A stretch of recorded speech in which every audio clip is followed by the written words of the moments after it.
Hello friends, आप सभी का स्वागत है आपके अपने यूट्यूब चैनल ज्ञान स्टडी 93 पर। दोस्तों, अगर आप हमारे चैनल पर नए हैं तो प्लीज़ पहले चैनल को सब्सक्राइब कर लें। आज का प्रश्न है, किस पक्षी की चोंच अंदर से लाल होती है? इसका सही विकल्प है विकल्प ए, कलचिड़ी। कलचिड़ी की चोंच अंदर से लाल दिखती है। कक्षा 5 के पर्यावरण अध्ययन की पाठ्य पुस्तक का एक पाठ उसी से ठंड उसी से गर्म डॉक्टर जाकिर हुसैन द्वारा लिखी गई एक कहानी है। उन्होंने बच्चों के लिए ऐसी कई कहानियां लिखी हैं। अपनी मृत्यु के समय वे थे। इसका सही ऑप्शन है ऑप्शन डी, भारत के राष्ट्रपति। डॉक्टर जाकिर हुसैन अपने पद पर आसीन रहते हुए ही उनकी मृत्यु हुई थी। उस समय वो भारत के राष्ट्रपति थे। रेहाना अपने परिवार के साथ केरल जाती है। वे वहां उसे ऊंचे वृक्ष दिखाई पड़ते हैं जो उसके गृह नगर शिमला के वृक्षों से भिन्न हैं। उसने केरल में कौन से वृक्ष देखे होंगे? इसका सही विकल्प है विकल्प बी, नारियल।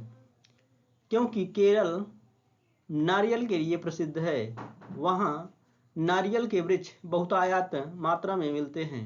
सही ऑप्शन है बी, नारियल। कौन सा पक्षी अपना घोंसला अलमारी के ऊपर आईने के पीछे बनाता है? इसका सही ऑप्शन है ऑप्शन बी, गौरैया। गौरैया अपना घोंसला अलमारी के ऊपर और आईने के पीछे बनाती है। कक्षा 4 की एक शिक्षिका शिक्षार्थियों से कहती है कि वे अपने कार्य पत्रक, अवलोकन रिपोर्ट और सत्र से एकत्रित की गई सामग्री को एक फोल्डर में डाल दें। इन फोल्डरों को कहा जा सकता है। इसका सही ऑप्शन है ऑप्शन बी, पोर्टफोलियो। पोर्टफोलियो में बच्चों का सभी तरह का रिकॉर्ड रखा होता है। कौन सा पक्षी ऊंची डाल पर घोंसला बनाता है? इसका सही ऑप्शन है ऑप्शन बी, कौवा। कौवा अपना घोंसला ऊंची डाल पर बनाता है। कोयल घोंसला न बनाने वाला पक्षी है। दार्जिन चिड़िया पत्तों को सिलकर घोंसला बनाने वाला पक्षी है। पर्यावरण अध्ययन की पाठ्य पुस्तक में प्रयुक्त भाषा रूखी और बच्चों के द्वारा समझने की कठिन होनी चाहिए। परिभाषाओं पर बल देते हुए औपचारिक बनाई जानी चाहिए। तकनीकी और औपचारिक होनी चाहिए। या बच्चे के दिन प्रतिदिन की भाषा से संबंधित होनी चाहिए। इसका सही ऑप्शन है ऑप्शन डी, बच्चे के दिन प्रतिदिन की भाषा से संबंधित होनी चाहिए। शिक्षक को इन उत्तरों का सामना किस प्रकार करना चाहिए? उनके विचारों तक पुनः पहुंचने के लिए चर्चा आरंभ करें। बच्चों को बता दें कि वे गलत हैं। जल चक्र का एक मानक चार्ट प्रदर्शित करें। वाष्पीकरण की परिभाषा दें और बच्चों को उसे याद रखने के लिए कहें। इसका सही ऑप्शन है ऑप्शन ए, उनके विचारों तक पुनः पहुंचने के लिए एक चर्चा आरंभ करनी चाहिए। निम्नलिखित में से कौन सा पक्षी कैक्टस पौधे के कांटों के बीच अपना घोंसला बनाता है? इसका सही ऑप्शन है ऑप्शन ए, फाख्ता। ईवीएस में मानचित्रण कौशल रिकॉर्डिंग कौशल को विकसित करता है। स्थानों की सापेक्ष स्थिति की समझ को विकसित करता है। लैंडस्केप खींचने और कौशल को विकसित करता है। पूर्वानुमान और गणना के कौशल को विकसित करता है। इसका सही ऑप्शन है ऑप्शन बी, स्थानों की सापेक्ष स्थिति की समझ को विकसित करता है ईवीएस में मानचित्रण कौशल। ईवीएस की एकीकृत प्रकृति सहायक है। शिक्षार्थी केंद्रित उपगम का पालन करने और संकल्पनाओं की अधिक संख्या का परिचय देने में, दी गई सूचनाओं और विवरणों से सीखने में, पाठचर्या के भार को कम करने और विशिष्ट प्रकरणों को पेश करने में, पाठचर्या के भार को कम करने और शिक्षार्थियों को सार्थकता पूर्वक सीखने में। सही ऑप्शन है डी, पाठचर्या के भार को कम करने और शिक्षार्थियों को सार्थकता पूर्वक सीखने में। पक्षी अपना घोंसला क्यों बनाते हैं? इसका सही ऑप्शन है ऑप्शन बी, अंडे देने के लिए। पक्षी अपना घोंसला अंडे देने के लिए बनाते हैं, न कि रहने के लिए।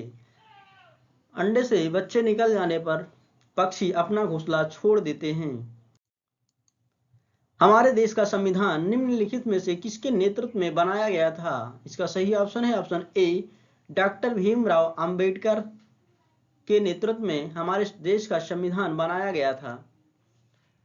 डॉक्टर भीमराव अंबेडकर को संविधान का जनक कहा जाता है। पोचमपल्ली भारत के दक्षिणी राज्य का एक कस्बा है जो सुंदरता से डिजाइन की गई चमकदार रंगों की पोचमपल्ली साड़ियों और विशेष प्रकार की बुनाई, जिसे भी पोचमपल्ली ही कहते हैं, के लिए प्रसिद्ध है। यह कस्बा अब किस राज्य का भाग है? इसका सही ऑप्शन है ऑप्शन ए, तेलंगाना। पोचमपल्ली जो एक कस्बा है वो तेलंगाना का भाग है। आप एक एकीकृत ईवीएस कक्षा के लिए कैसे योजना बनाएंगे?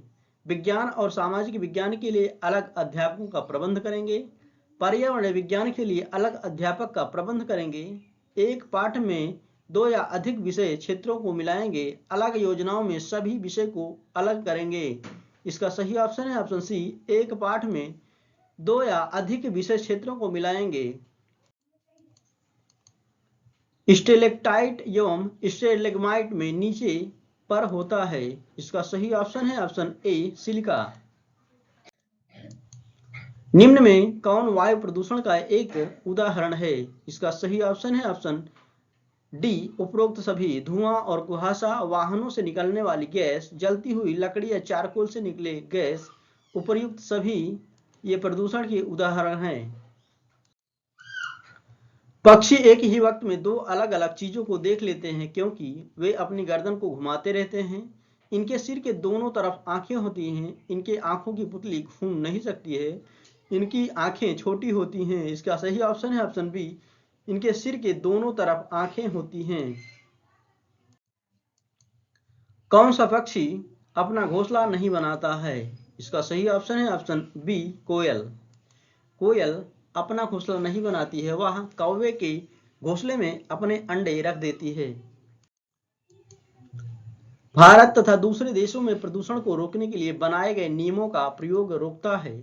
कागज के थैले, नायलॉन के थैले, प्लास्टिक के थैले या फिर चमड़े के थैले। इसका सही ऑप्शन है ऑप्शन सी, प्लास्टिक के थैले। भारत तथा दूसरे देशों में प्रदूषण को रोकने के लिए बनाए गए नियम प्लास्टिक के थैले को वर्जित करते हैं। हवा में उपस्थित ऑक्सीजन का प्रतिशत है लगभग। इसका सही ऑप्शन है ऑप्शन ए, 21%। इसके अलावा हवा में नाइट्रोजन की मात्रा 78% पाई जाती है और कार्बन डाइऑक्साइड की मात्रा 0.03% पाई जाती है। परम तापक्रम पैमाना कौन सा है? इसका सही ऑप्शन है ऑप्शन डी, केल्विन। केल्विन प्रकाश संश्लेषण संपादित होता है। इसका सही ऑप्शन है ऑप्शन सी, सभी हरे पौधों के द्वारा प्रकाश संश्लेषण किया जाता है। ध्वनि या ध्वनि प्रदूषण मापा जाता है। इसका सही ऑप्शन है ऑप्शन बी, डेसिबल में। ध्वनि या ध्वनि प्रदूषण को डेसिबल में मापते हैं। निम्न में से कौन पर्यावरण के लिए हानिकारक है? इसका सही ऑप्शन है ऑप्शन ए, प्लास्टिक। प्लास्टिक पर्यावरण के लिए बहुत ही हानिकारक है। कबूतर अपना घोंसला कहाँ बनाता है? इसका सही ऑप्शन है ऑप्शन ए, पुराने मकानों में या खंडहरों में कबूतर अपना घोंसला बनाता है। कबूतर को सबसे शांत पक्षी भी कहा जाता है।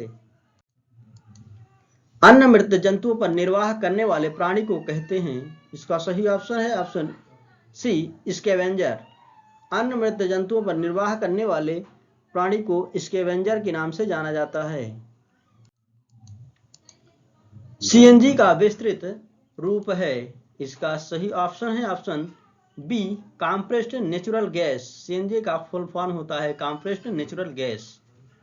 दोस्तों, अगर वीडियो की कंटेंट और क्वालिटी पसंद आती है तो प्लीज दोस्तों चैनल को सब्सक्राइब, वीडियो को शेयर और लाइक करें।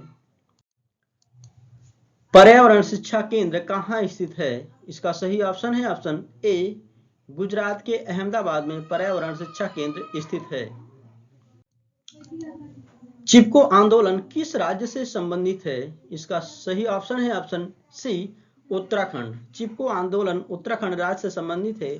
चिपको आंदोलन को सुंदरलाल बहुगुणा द्वारा चलाया गया था। बस आज के लिए इतना है दोस्तों, अब मिलते हैं अगले वीडियो में। Thank you so much.